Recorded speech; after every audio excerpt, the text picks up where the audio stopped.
बात सुनो मेरी। मेरी अम्मी ने मुझे बताया है कि तुम जानबूझकर उनके सामने ज्यादा पानी पीती हो। पीती? मैं घर से निकाल दूंगा तुझे,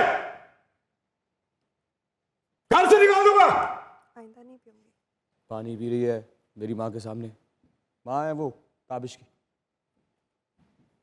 आइंदा अगर तुमने पानी पे चीज मार दूंगा सर पे। अस्सलाम वालेकुम, वेलकम।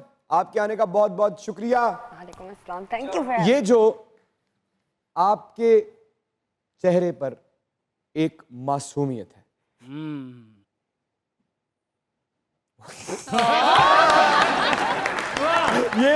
ये जो मासूमियत है आपके चेहरे पर, जिसकी वजह से आपको उस वक्त का एक मेगा प्रोजेक्ट मजहर मोइन साहब ने डायरेक्ट किया, फसी बारी साहब ने लिखा, आप उसकी हीरोइन थी और आपका इतना मासूम रोल था, इतना मासूम रोल था कि उस ड्रामे का नाम ही उन्होंने रख दिया फालतू लड़की। ये तो फालतू है। मजे की बात, उस ड्रामे का विलन कौन है? कौन?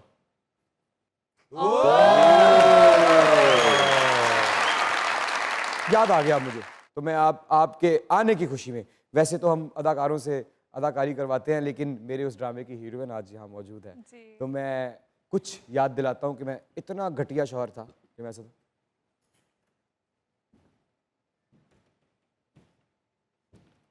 बात सुनो मेरी।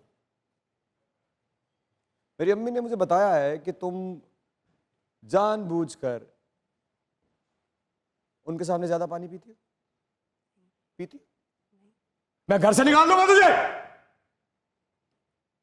घर से निकाल दूंगा। आइंदा नहीं पीऊंगी। पानी पी रही है मेरी माँ के सामने। माँ है वो ताबिश की। आइंदा अगर तुमने पानी पे चीज मार दूंगा सर पे। तो ड्रामा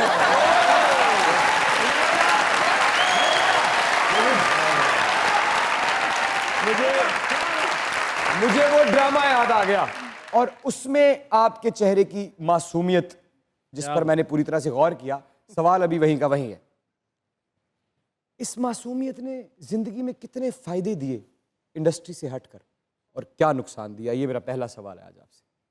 फ़ायदा इस बात का है कि दिल जो है ना, उसमें कोई रिग्रेट नहीं है, क्योंकि उस मासूमियत में ये यकीन था कि दूसरे को तकलीफ नहीं दोगे तो खुद तक तकलीफ आएगी। ओहो, ओहो, अच्छा, ये तो हो गया विजडम। सवाल का जवाब दीजिए कि फायदा क्या हुआ? एक मासूम चेहरे वाली लड़की को माशरे में मासूमियत का कोई फायदा हुआ कि यार शक्ल से बड़ी मासूम लगती है? हाँ, तो मासूम थी तो लगती थी ना। अच्छा, हाँ, तो ये क्या बात है? नहीं। और दूसरा सवाल ये कि इस मासूमियत की वजह से बहुत नुकसान भी हुए होंगे। हाँ, जिस मासूम बने सन उस ड्रामे की पेमेंट ही नहीं मिली। लोग आजकल, आप इस बात से नाराज हो जाएंगे, अभी एक रियलिटी शो करके आऊँ, कहेंगे इससे तो ना कहीं ये बात की, ये मासूम है। नहीं, देखिए आप बहुत अच्छा खेली, क्योंकि जो रियलिटी शोज होते हैं उसमें हिस्सा लेना नहीं होता जी, वो एक लड़ाई होती है। कौन कितना अच्छा लड़ता है बगैर थप्पड़, बगैर असले। उसके पास सिर्फ एक हथियार होता है पूरी दुनिया में जब इस तरह के रियलिटी शोज होते हैं, जिसके पास ज्यादा सब्र और तहम्मुल है वो जीत जाता है। इतना क्या बात। जिंदगी में क्या फर्क आया, क्या फर्क आया जब दानिया को पहले लोग एज एन एक्टर जानते थे। आप इतना लंबा अरसा एक खुली किताब की तरह पूरी दुनिया के सामने, क्या फर्क आया उसके बाद जिंदगी में? अभी तो बड़ा कम टाइम हुआ है आए हुए, तो उसके अंदर मुझे एक्चुअली बेहद प्यार मिला। और आज थोड़ा सा सेंटिमेंटल इस तरह से हूँ कि जब मैं चली गई थी, ज़ाहिर है मेरा तो दुनिया से कोई ताल्लुक था नहीं उस वक्त, पर जो लोग प्यार दे रहे थे बिना ये जवाब आए कि दानिया एक्नॉलेज कर रही है, दानिया कोई रील लाइक करी है, नहीं लाइक करी, वो प्यार दिए जा रहे थे, वो मेरे लिए दुनिया से लड़े जा रहे थे। और मैं आई हूँ तो मैं वाकई में ओवरवेल्म हो गई। मुझे और अंदर रहकर ये अंदाज़ा हुआ जब वोट्स भी आ रहे थे और मैं हफ्ता दर हफ्ता सेफ हो रही थी, क्योंकि मैं तो कभी सेफ ही नहीं हुई थी, वहाँ पे आवाम ही बचा रही थी, तो मैंने तब रियलाइज़ करना शुरू किया दानिया तुमसे लोग कितनी मोहब्बत करते हैं। और फिर मैं बाहर आई और जिस तरह से वो and a lot of young people, young बच्चे जो हैं इतना प्यार और इतनी मोहब्बत दे रहे थे। और सैडली आज ही मुझे सुबह पता लगा एक प्यारी सी बच्ची महानूर जिसने मुझे कभी ये नहीं बताया था कि उसको ब्रेन ट्यूमर था, वो मेरे इस गेम से ना स्ट्रेंथ ले रही थी कि डिफ़िकल्ट सिचुएशंस को किस तरह ग्रेसफुली हैंडल करते हैं। और उसने मुझे ख़त लिखे और उसने कहा मैंने कभी ये बात नहीं की थी कि कोई ये ना समझे सिंपैथी लेने, बट आखिरी उसके जो 2 महीने थे उसने सिर्फ यही प्यार बांटती रही। और मेरे लिए ये मोहब्बत, ये प्यार, इसके बाद मैं क्या कहूँ आपको इमरान, मतलब आप ये सोचो ना कि मैं बाहर आई हूँ तो मुझे एक प्यार करने वाला मिला और कई लोग ऐसे हैं जिनके मतलब उसके लिए उस पर्टिकुलर लड़की एक प्यार करने वाला मिला, क्या मतलब? एक वो जो आज चला गया, महानूर चली गई। महानूर को ब्रेन ट्यूमर था, वो अपने आखिरी दिनों में सिर्फ यही शो कर रही थी और अब मुझे पता लगा वो उसको सर्जरी में जा रही थी और मुझे एक ख़त लिख के गई है जो आज मुझे मिला और मुझे पता लगा वो नहीं है। सो जस्ट नोइंग कि वो एक इंसान जिसकी ज़िंदगी ख़त्म हो रही थी लेकिन उसके लिए मैं एक मोटिवेशन थी और वो मुझे इतना प्यार दे रही थी और वो मेरी लड़ाई से दुनिया की लड़ाई अपनी सीख रही थी। मेरे लिए बहुत बड़ा इम्पैक्ट है इमरान। हमारे लिए लेकिन दुनिया में ना कोई ऐसी शय अल्लाह ताला ने पैदा की ही नहीं जिसमें से पॉजिटिविटी ना निकल सके। बिल्कुल बिल्कुल। तो हम इस गम में से एक पॉजिटिव बात चुन सकते हैं आयशा, वो ये कि जिस बात की वजह से उसने आपको फॉलो करना शुरू किया, उसने कोशिश करके आपसे राब्ता किया, आपको बताया कि मैं कौन हूं, वो वजह जानती हैं क्या थी? कि हालात से लड़ना है और बहादुरों की तरह आगे बढ़ जाना है। Yes.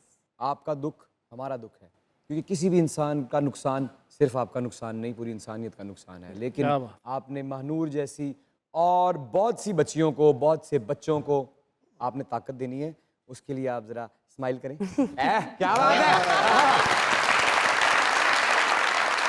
जब मैं शो के लिए अंदर दाखिल हो रहा था तो मुझे पता चला कि आपके कोई मद्दाह हैं और वो चाहते हैं कि वो जब आएंगी तो मैं उनको एक अदद गाना डेडिकेट करूं। अरे अगर आप इजाजत दें सर, वो आपके सामने है सर। मैं इंतजार वाह, अस्सलाम वालेकुम। वालेकुम अस्सलाम। मैम मेरा नाम अदील ख्वाजा है और मैं जेलम से हूँ। कोई नहीं, ਅਸੀਂ ਕਿਹੜਾ ਤੁਹਾਡਾ ਆਈਡੀ ਕਾਰਡ ਬਣਾਉਣਾ। मैम अगर आप इजाज़त दें तो एक अदद गाना आपकी नज़र करना चाहूँ। बिल्कुल इंतजार कर रही हूँ आपकी। हासे खोले ने तेरियां यादां ने आए हुए आए। आ मिल सजना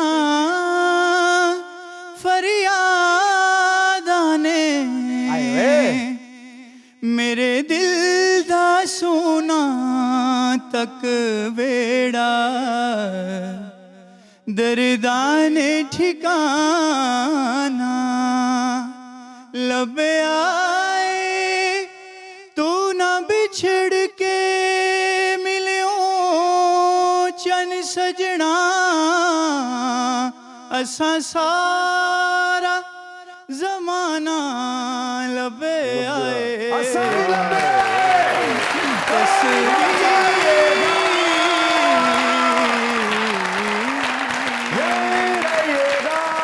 क्योंकि दुनिया न्यूज पे मौजूद है दानिया जी और आप लोग देख रहे हैं अपना फेवरेट शो जिसे कहते हैं मज़ाक रात। Keep on watching.